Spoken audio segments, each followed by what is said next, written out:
Well, let's go live now to New York and hear from the U.S. Secretary of State, Antony Blinken. Have a listen in.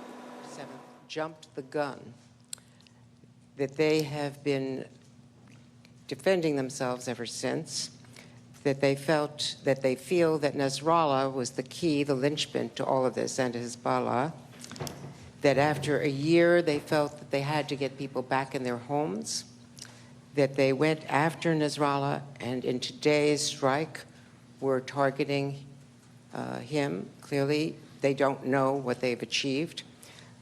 They still feel that when in the military you have momentum, that you have to keep going, that they will be a lot farther along in their operation if it turns out that this was successful in their terms today, but that they still, he said, the official said, still have to keep going, and they are not ready to pause. From your conversations, what is your perspective about whether Israel continuing with this operation and not going in on the ground, which they said is not preferable, but if doing this in what they consider a targeted way is a legitimate response to what they see as an existential threat, or if there is an other alternative, a diplomatic alternative? Andrea, I will let Israel speak to their operations and their objectives. It's not my place. The American objectives and the American policy. Look, we and many others have been clear about what we see to be the best path forward. And the objective that Israel has in the first instance in Lebanon is an important and legitimate one. It's creating an environment that's secure enough to enable people to return home, because remember what happened starting October 8th. Hezbollah started lobbing rockets and missiles into Israel, trying to create another front in the war. And Israel, of course, had to respond to that. And in the process, tens of thousands of people had to evacuate their homes in northern Israel.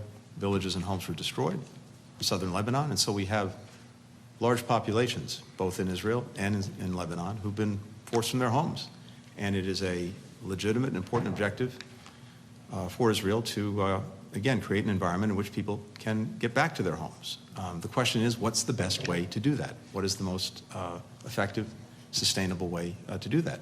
We believe, many other countries who joined us in putting out a call for a ceasefire for 21 days believe that the best way to do that is through diplomacy, through a ceasefire, and then reaching an agreement that pulls back forces from the border and gives people the confidence that they can go back to their houses, that the kids can go back to school. So we believe that's the best path forward. And the Israelis put out a statement earlier today sharing that they share the aims of the call that we put out, again, with the G7, with the EU, with key Arab partners. So the question is not, does Israel have a right to defend itself against terrorism? Of course it does. The question is not, does Israel have a right to deal with existential threats to its security and enemies across its borders with the avowed intent to destroy Israel? Of course it does. But the question is, what is the best way to achieve its objectives, to reach enduring security? And in this instance, with regard to Lebanon, what's the best way to achieve the stated objective of creating an environment in northern Israel that gives people confidence to return to their homes? As I said, we believe the diplomatic course is the best one. For the next question, Hibba Nasser with a shark.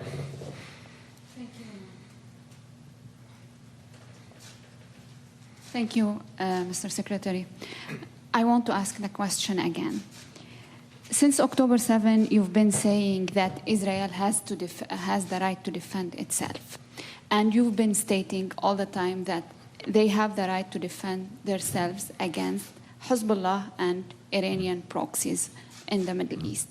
So my question, now you repeated how it does that matter. Can you clarify whether this Israeli approach to targeting Hezbollah's leadership falls under self-defense, and what's the U.S. administration clear position on the policy of targeted assassination. And if I may, please, one second question. You've emphasized for calm along the northern borders, and you have been working towards this goal for the past 11 months.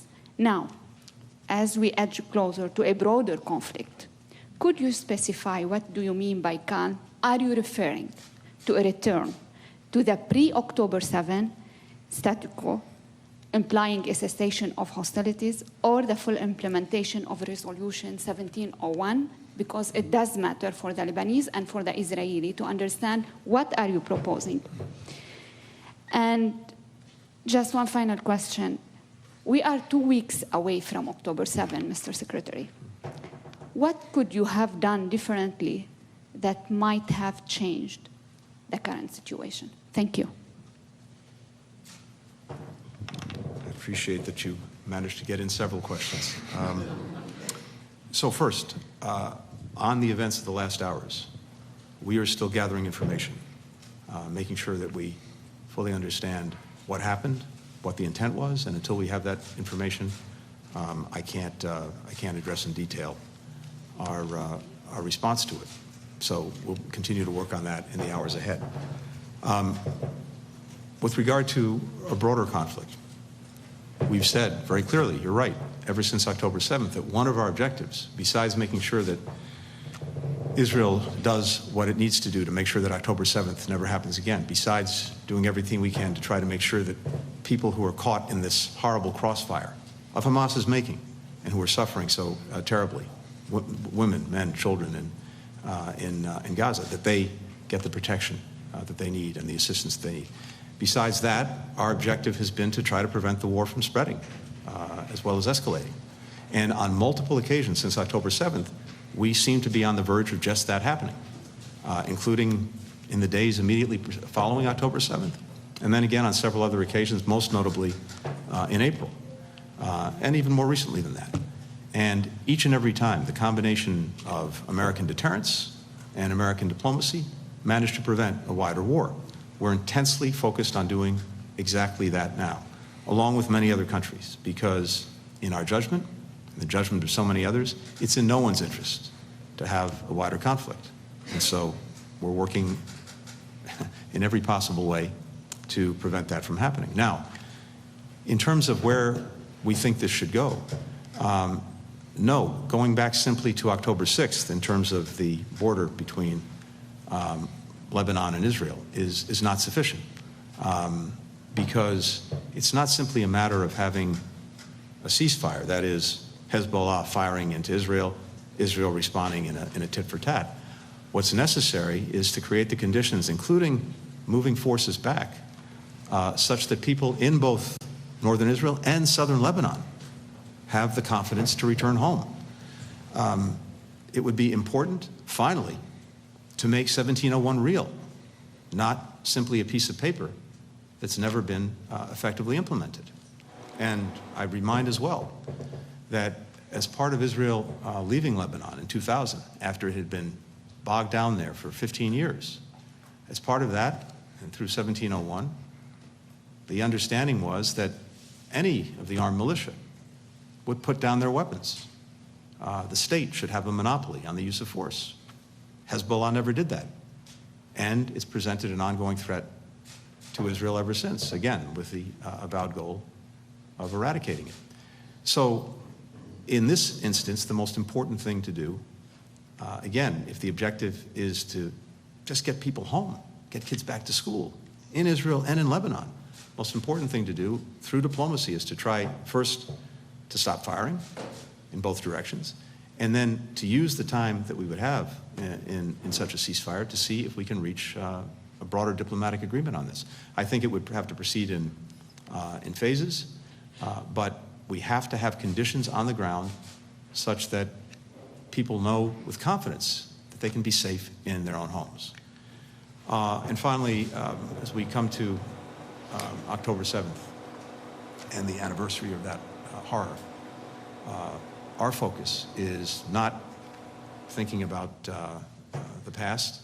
Our focus is intensely on the here and now, and the efforts that we continue to make to get a ceasefire that brings the hostages home, that results in a surge of humanitarian assistance to the people in Gaza who desperately need it, and that opens the prospects for enduring peace and stability. That's where our focus is. That's where it's going to remain.